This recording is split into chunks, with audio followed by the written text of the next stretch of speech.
este día. Damos gracias a Dios por una nueva oportunidad que nos brinda de compartir su palabra, y hoy vamos a hablar de la cuarta señal en el Evangelio de Juan. El título del mensaje le colocamos Jesús puede. Jesús puede. En Juan 6, versículo 1 al 14, dice la palabra de Dios de la siguiente manera. Después de esto, Jesús fue al otro lado del mar de Galilea, el de Tiberias, y le seguía gran multitud, porque veían las señales que hacía en los enfermos. Entonces subió Jesús a un monte y se sentó allí con sus discípulos. Y estaba cerca la Pascua, la fiesta de los judíos. Cuando alzó Jesús los ojos y vio que había venido a él gran multitud, dijo a Felipe: ¿De dónde compraremos pan para que coman estos? Pero esto decía para probarle, porque él sabía lo que había de hacer. Felipe le respondió: 200 denarios de pan no bastarían para que cada uno de ellos tomase un poco. Uno de sus discípulos, Andrés, hermano de Simón Pedro, le dijo: Aquí está un muchacho que tiene 5 panes de cebada y 2 pececillos. ¿Mas qué es esto para tantos? Entonces Jesús dijo: Hagan recostar la gente. Y había mucha hierba en aquel lugar, y se recostaron como en número de 5,000 varones. Y tomó Jesús aquellos panes, y habiendo dado gracias, los repartió entre los discípulos, y los discípulos entre los que estaban recostados, asimismo de los peces, cuanto querían. Y cuando se hubieron saciado, dijo a sus discípulos: Recojan los pedazos que sobraron para que no se pierda nada. Recogieron pues y llenaron 12 cestas de pedazos que de los 5 panes de cebada sobraron a los que habían comido. Aquellos hombres entonces, viendo la señal que Jesús había hecho, dijeron: Este verdaderamente es el profeta que había de venir al mundo. Estos versículos entonces describen uno de los milagros más notables de Jesús. De todas las obras que Jesús hizo, ninguna fue tan pública como esta y ante tantos testigos. De todos los milagros que se recogen en los evangelios, este es el único que los 4 evangelistas relatan.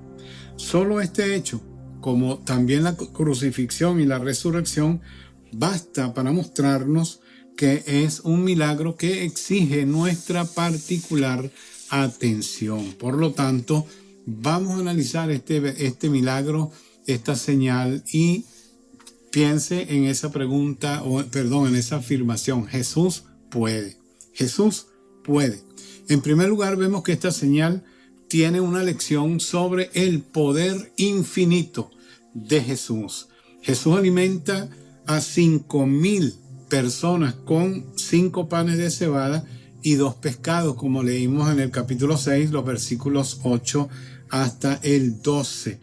Vemos el milagro realizado porque después él pide en el versículo 13 que se recojan los pedazos que sobraron de los panes y los peces, y se recogieron 12 cestas de pedazos.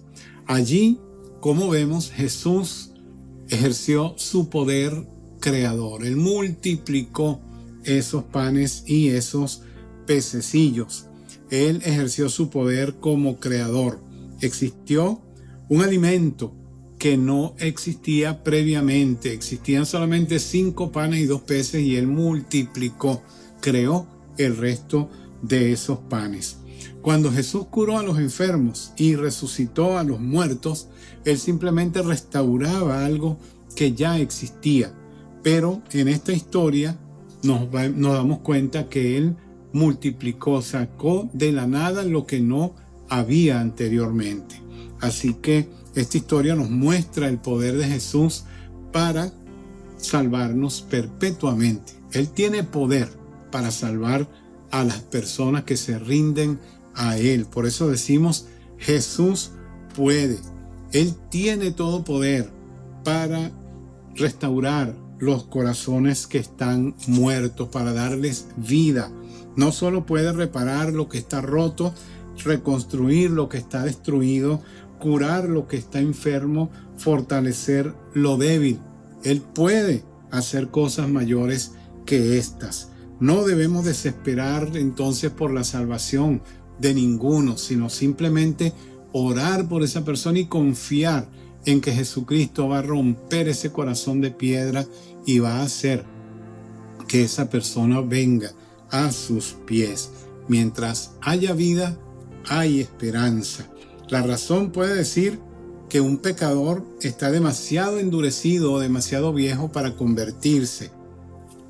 Pero la fe nos va a decir a nosotros, nos va a responder que nuestro Maestro puede crear y renovar.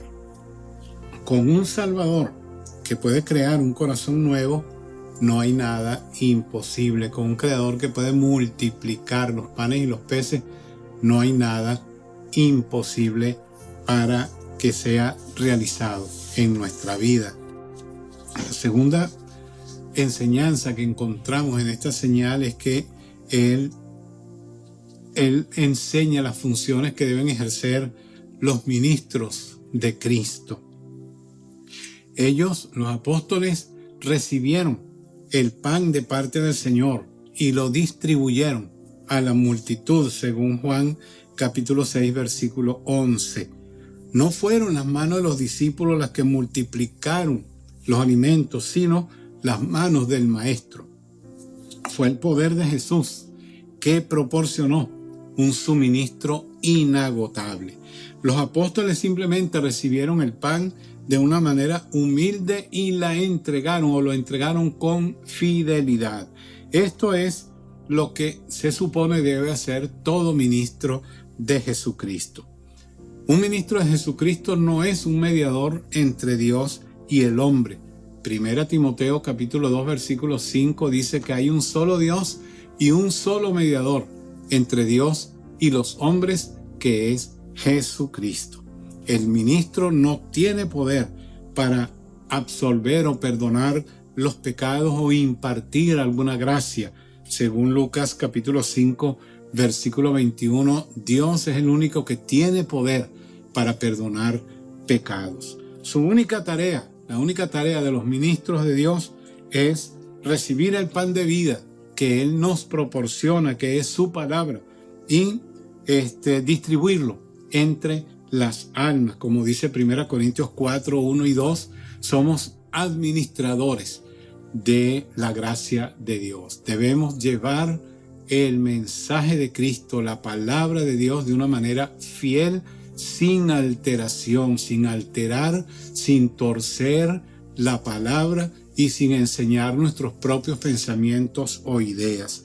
No puede hacer el ministro de Cristo que los hombres valoren o reciban el pan. Simplemente nuestra tarea es entregarlo. La persona debe tomar su decisión si lo toma o valora el pan que se le está ministrando, que es la palabra de Dios. El ministro de Cristo no puede salvar las almas o darle vida a nadie. Esa no es su tarea, no es responsable de eso. Su única tarea es distribuir de una manera fiel el alimento provisto por su Maestro. Eso es lo que debe hacer todo ministro de Cristo. Cuando hablo de ministro de Cristo no estoy hablando solamente de los pastores, porque la Biblia enseña que todo creyente en Cristo es un ministro. La palabra ministro se traduce de la palabra griega diáconos, que significa servidor. Todo hijo de Dios, toda persona que ha puesto su confianza en Jesucristo y lo ha aceptado como su Señor y su Salvador personal, esa persona es un ministro de Cristo, es un servidor de Él y debe, por lo tanto, recibir de Dios su palabra y compartirla con todo aquel que sabemos está hambriento. Esa multitud estaba hambrienta de un alimento físico y Jesucristo se los sustituyó. Igualmente en nuestros días mucha gente está hambrienta de la palabra de Dios y tú y yo como ministro de Cristo debemos compartirles a ellos ese alimento. Y en último lugar, esta señal tiene una lección sobre la suficiencia del Evangelio para llenar las necesidades del ser humano. Jesús calma el hambre de 5,000 personas. Parecía imposible alimentar a tantos con tan poco alimento en un desierto. Finalmente, Él demostró que era suficiente y aún sobró. No hubo nadie que se quejara. Todos estaban llenos, según Juan capítulo 6, versículo 11. Todos comieron y se saciaron. El propósito de esta señal es enseñarnos a nosotros que el Evangelio es suficiente para satisfacer las necesidades de todo el mundo. Este Evangelio, las buenas noticias de la salvación son suficientes. No tenemos que agregarle más nada. No tenemos que hacer más nada. Solamente depositar nuestra fe en Cristo, creer a su palabra, y ese alimento va a saciar nuestra vida para siempre. Aunque la historia de la cruz parece pobre, débil y necia, al hombre es suficiente para todos en todo lugar de este planeta. Según 1 Corintios capítulo 1, versículo 18, dice que la palabra de Dios es locura para los que se pierden. La palabra de la cruz es locura para los que se pierden, pero para los que creen es salvación, es poder de Dios. Por lo tanto, es suficiente la palabra del Señor para que tú y yo, al entregarle nuestra vida, Él pueda salvarnos. Así que las buenas noticias de la salvación de los pecadores a través de la muerte de Jesucristo puede alegrar el corazón y satisfacer la conciencia de todas las personas en toda nación, de toda raza y de toda lengua. Llevadas esas palabras de Jesús por mensajeros fieles, alimentarán y abastecerán a todas personas de toda clase y de todo rango en este mundo.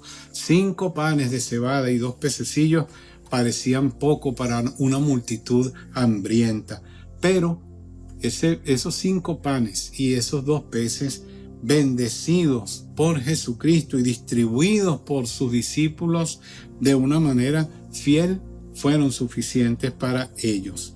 No necesitamos nada nuevo, no necesitamos nada intelectual, simplemente la sencillez del Evangelio de Jesucristo. No hay nada más eficaz que la palabra de Dios. El escritor de la Epístola a los Hebreos dice que la palabra de Dios es como una espada de 2 filos que penetra hasta lo profundo, y esa palabra puede llegar a lo profundo del corazón y transformar la vida de todo aquel que se rinda y la crea, que se rinda a esa palabra del Señor. Necesitamos nada más que el verdadero pan de vida, distribuido de una manera fiel a las almas hambrientas, como dice Juan en el capítulo 6, versículos 35. Jesús dijo: yo soy el pan de vida. Yo soy el pan de vida. Todos, como ustedes podrán saber, estamos en un desierto espiritual. Todos estamos hambrientos. Todos necesitamos de el Señor. Segunda Timoteo capítulo 4, versículo 3 y versículo 4 dice que vendrá un día cuando todos tendrán comezón de oír, y entonces se amontonarán maestros que conforme a su propia concupiscencia van a desviar de la verdad el oído. Así que en este mundo donde nosotros estamos viviendo, estamos en un desierto espiritual donde mucha gente no quiere oír la palabra de Dios, alimentarse del verdadero pan de vida, y por eso hay tantas y tantas religiones que desvían a las personas del camino correcto. Debemos alimentarnos del Cristo crucificado y su sacrificio en la cruz, o moriremos en nuestros pecados, como el mismo Jesús dijo en Juan capítulo 6, versículo 56. Así que necesitamos de Jesús. Tú necesitas de Jesús. Jesús puede alimentar tu alma hambrienta. Tú que estás necesitando de Dios, Él te puede alimentar con su palabra. Simplemente tú tienes que poner tu confianza en Él. Yo te animo que en este momento hagas conmigo esta oración, invitando a Cristo a entrar en tu vida, y esa hambre que tú sientes pueda ser satisfecha a través de Jesucristo, que es el pan de vida. Dile al Señor de esta manera: Señor Jesús, Reconozco que soy un pecador y te necesito. En este momento te abro mi corazón y mi vida y te invito a que entres en ella. Señor, perdona mis pecados, limpia mi corazón. Yo te invito a que seas mi Señor y mi Salvador personal. Gracias por perdonar mis pecados y por haber entrado en mi corazón. Ayúdame de hoy en adelante a ser la persona que tú quieres que yo sea. En el nombre de Jesús. Amén. Dios te bendiga, te felicito si tú hiciste esta oración conmigo. Así que sigue adelante alimentándote de la palabra de Dios y creciendo en los caminos del Señor. Si te gustó el mensaje, dale like, y si no te has suscrito al canal, suscríbete y marca las notificaciones para que cuando subamos otro mensaje tú puedas entonces estar al tanto y conectarte con nosotros en la próxima ocasión. Si tienes alguna duda, alguna pregunta, escribe a mi correo que aparece allí en la pantalla también. Dios te bendiga y espero que en la próxima oportunidad puedas sintonizarnos de nuevo. Hasta pronto.